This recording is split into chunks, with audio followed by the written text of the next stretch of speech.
This is Find Your Dream Job, the podcast that helps you get hired, have the career you want, and make a difference in life. I'm your host, Mac Pritchard. I'm also the founder of Mac's List. It's a job board in the Pacific Northwest that helps you find a fulfilling career. One of the best ways to get good at job hunting is to talk to people who do it well. That's why once a month, I interview a Mac's List reader who found a job they love.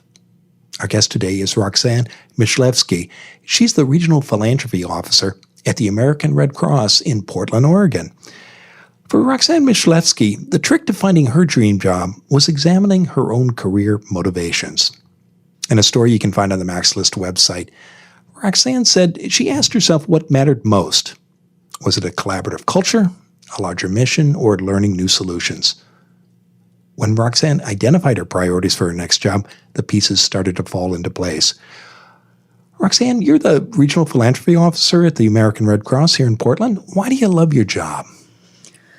I feel really lucky to have landed at the Red Cross for a number of reasons. It's a national organization, the American Red Cross, but we have chapters all across the country. We have a really interesting structure. The way that we work in terms of our fundraising structure is really different. And I really enjoy the collaborative culture. I really enjoy the opportunities that we have to grow our relationships and our portfolios in terms of the kind of the nuts and bolts of the work. But it really comes down to relationship building, and the team that I have is really supportive and brilliant and cares very much about the work of the Red Cross and for each other. So I feel quite lucky to have landed. How did you set your goals that led to this position? I mean, did you know you wanted to work at the Red Cross, Roxanne, or did you define the kind of organization you wanted? That's an interesting question. I wanted to work for a national organization. I've been in small shop nonprofit for the majority of my career, and after graduating with my MBA in 2019, in early 2019, I wanted to take some of the learnings and apply them more broadly in terms of how does a national nonprofit function? How do we do this well? So much of good fundraising is person to person, organization to organization relationship building.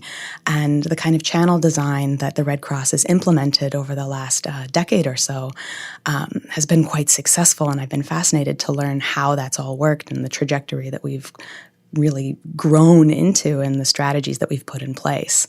So my goals were really around being very interested in joining a national nonprofit with my fundraising background. And the Red Cross really ticked all the boxes for me in terms of my background in humanitarian services work. And so it was a really natural fit. Did you wait for an opening to appear on the Red Cross website, or did you take other action to find the opportunity before it was advertised? Well, I felt quite lucky. I was contacted by a recruiter for the Red Cross here in Portland, letting me know that this regional philanthropy officer position was open, and had been open for a couple of months, and they were really looking for the right fit.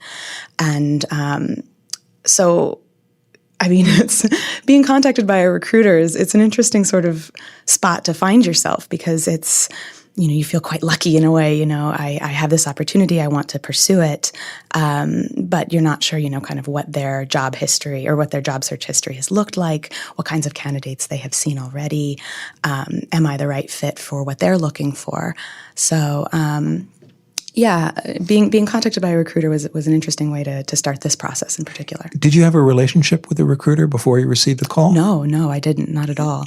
And it is interesting because I had been on Mac's List for a number of months before that, really looking for the right kinds of positions to come across my bow, and I had interviewed at a few places before the recruiter contacted me, and it was just it was an easy sort of month and a half long process after that. Did the recruiter share how they discovered you? That's an interesting question. I don't believe I ever asked. I assume, and again, who knows, but there's a little box you can tick on your LinkedIn profile that says, make yourself available to recruiters should they be interested in contacting. I ticked that box, and so I assumed that it was that way. but I'm not sure. I imagine you were one of several candidates that the recruiter or perhaps other recruiters presented to the American Red Cross. What was it like working with a recruiter, and how did you position yourself once you decided this was a job you wanted to be successful? The recruiter was an interesting sort of go-between. And I should say that this is the first time I had ever worked with a recruiter before, so I was fairly green to the process. She was very kind, very helpful. She kept in touch with me throughout the entire process. But what I learned kind of as I went into the interview process with the Red Cross was that the recruiter didn't necessarily know all the nuts and bolts of how the organization's fundraising department really worked. So the questions that I was asking her, rather, she would say, your supervisor will be a better person to ask that question to. And so, for job seekers to understand that recruiters, they may not know every detail that you were really seeking at the time, but to kind of flag that and to make note that they might not know the ins and outs of your, of your 401k program, but, make a note to ask the HR team about that. So you didn't expect the recruiter to have all the answers about the organization, its culture, or the needs of the employer, did you? Well, it's because this was the first time that I ever experienced working with a recruiter. I did. I think I assumed that she worked closely with the team, but she's working on a national level. This woman is working, across the division, meaning the whole West Coast, and likely for other chapters as well. So, yeah. Once you discovered that, Roxanne, how did you prepare for your conversations with the American Red Cross, with the hiring managers? I went into my interviews with the Red Cross just really open-eyed. I wanted to learn as much as I could. There were a couple of times where I said, Cindy told me X, Y, and Z. And Cindy was the recruiter? Yeah, her name was Cindy. Lovely woman, really, really kind and very helpful. In all the ways that it is, as you're pursuing your job, the kinds of boxes that you need to tick in order to get in front of the hiring manager. But, I would say, I asked Cindy these cultural questions about how the office works, and, she wasn't able to answer. And that's totally understandable now that I understand how this relationship actually works. And my hiring manager was able to talk me through that. So talk more about how a recruiter as relationship is with a candidate, because we've certainly had many recruiters on the show, but I often find job seekers have one idea of how a recruiter might work with them, and the reality is something different. What were your expectations, Roxanne, when you were contacted by Cindy? And it sounds like it was a very positive relationship, but it was different than perhaps what you expected, wasn't it? Yeah, that's very interesting. Again, I expected her to really know everything about the department in which for which I was joining, and through no fault of her own. I mean, she's doing all this work across many, many different chapters. That wasn't the case, and that's totally okay. But again, the first time I had ever worked with a recruiter before, my hope and my expectation was, when she first recruited me, or reached out and said, this might be an opportunity that you would be interested in, was that she would continue to communicate with me about, even if I didn't have questions, that, 2 weeks later she would follow up with me and say, hey, here's where we're at in the process. I think for job seekers the world over, the most frustrating part of the process is not knowing. You're putting yourself out there and you're sending these cover letters and you're really reaching out. And even when perhaps when you work with a recruiter and then you kind of just fall off their radar, and you can feel really alone in that process. And I think what I really admired when working with Cindy and when working with the first few weeks of this process with the Red Cross was the amount of touches, which was frankly a really good sign for fundraising, for joining a fundraising team, communication being paramount and relationship building. So, and then you mentioned Cindy didn't have a detailed knowledge of the organizational culture and the challenges that the Red Cross might have. How did you fill that gap? What kind of homework did you do when you're preparing for conversations with people inside the Red Cross so that you would understand their needs and be able to talk about what you might do for them. Yeah, I don't want to misrepresent and say that Cindy didn't know about the culture, at the Red Cross. She's been working there for a long time, and she really did have a good sense of what I was going to be walking into. But she was very good about saying, that question might be, Dave, your chief development officer, will have a better sense of that. He'll be able to answer that question in more detail, which was very helpful for me. That way I could go to Dave and say, what is the working culture like here? How collaborative are you? Is it an open door policy? Can we, et cetera, et cetera. So I think the best part of the recruitment process in terms of these conversations that I'm having with Cindy is, or was, here's what I know, here's where we're going to go from here, and here's what I don't know necessarily, and here's where you can follow up. So she kind of helped shape those first few conversations when I was getting to know the organization. What advice would you have for a listener who is about to work with a recruiter for the first time?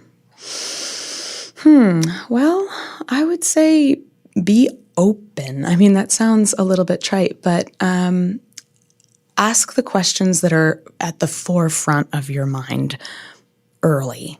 Again, the recruiter might not have a working knowledge of how the interoffice culture functions, but they will know about other things that might be of import to you. Your salary and your benefits, your timeline, your time off, the amount of hours that you're expected to put in, how the office might work with kind of an in-out policy. Can I work from coffee shops, that kind of thing.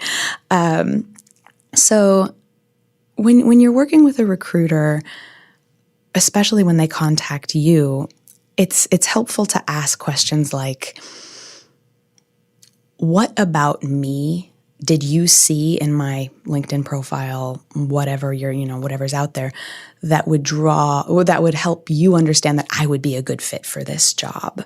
And they'll help you kind of understand they're looking for, Dave, the hiring manager, whomever, at whatever organization you're reaching out to. They're looking for somebody with this experience, with this kind of a background, with this kind of a history with organizations or individuals. I mean, I'm speaking from a fundraising background, so it's a little bit specific. But it's really helpful to start a conversation, to build a rapport and a relationship, because a recruiter is a human being. And they're really doing the work on behalf of the organization, but on behalf of you as well. They want to make sure it's a good fit. Any other challenges you want to share about this process and moving to your next job? Challenges. Well, I mean, as all job hunters, seekers, as we all understand, it's an incredibly vulnerable process. We're putting ourselves out there. We're really writing, in our cover letters and in our informational interviews and in our networking. Not only is it, incredibly time consuming, but it's really vulnerable. You really have to open yourself up to failure, to rejection, to this possibility, especially, as it concerns, being kind of forgotten about in the process. You can put your heart and soul into an interview or 5, and then we're sorry, it's just not a good fit. And that's really heartbreaking. It can feel really, you can start to cycle about, what did I do wrong? What about me did they not like? If they continued to call me back, who was a better fit? What did they have that I didn't have? All of these sorts of things that we can kind of cycle on. So I think, one of the biggest challenges for me in this process, again, I was contacted by a recruiter and for the Red Cross for the job that I am currently in, and that went forward, and I had a few rounds of interviews with them. But before that, I was hitting the pavement, along with all of us, all of this, the kinds of work that we have to do to put ourselves out there.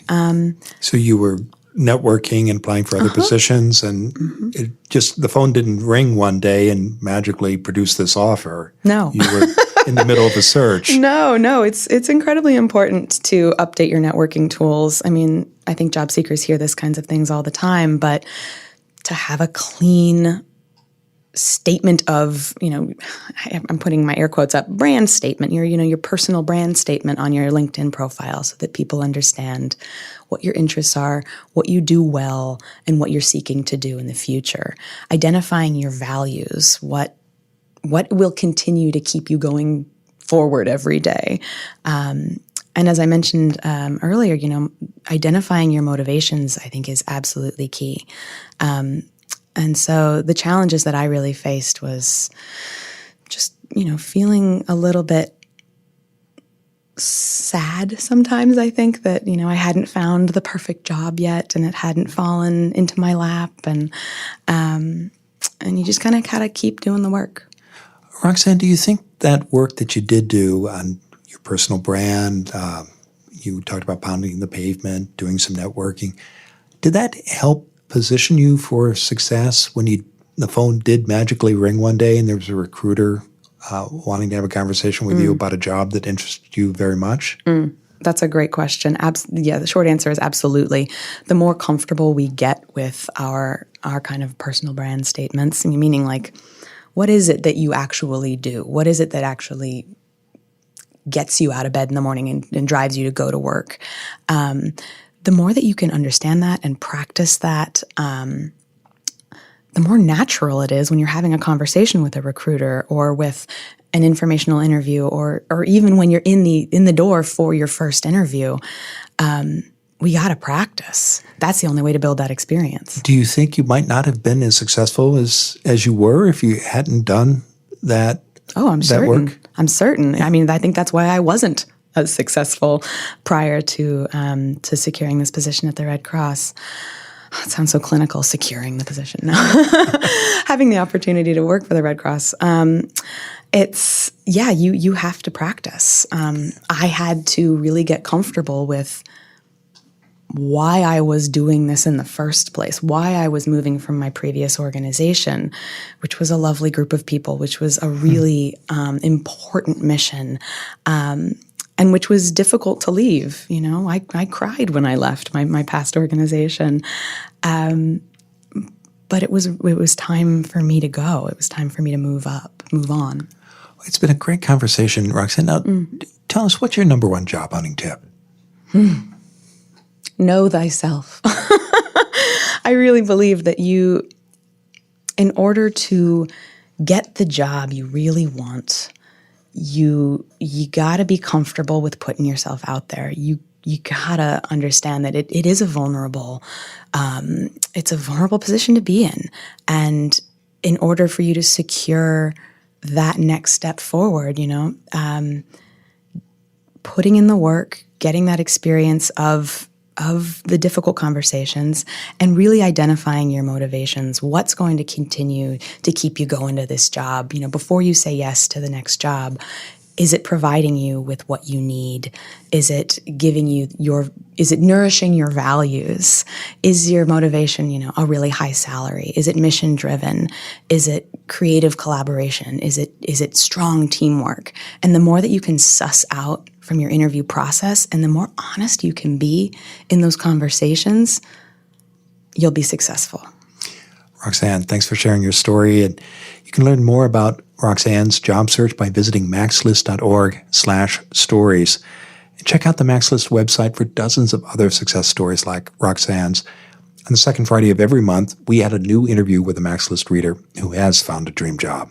Go to maxlist.org/stories. Thank you for joining us for this bonus episode of Find Your Dream Job.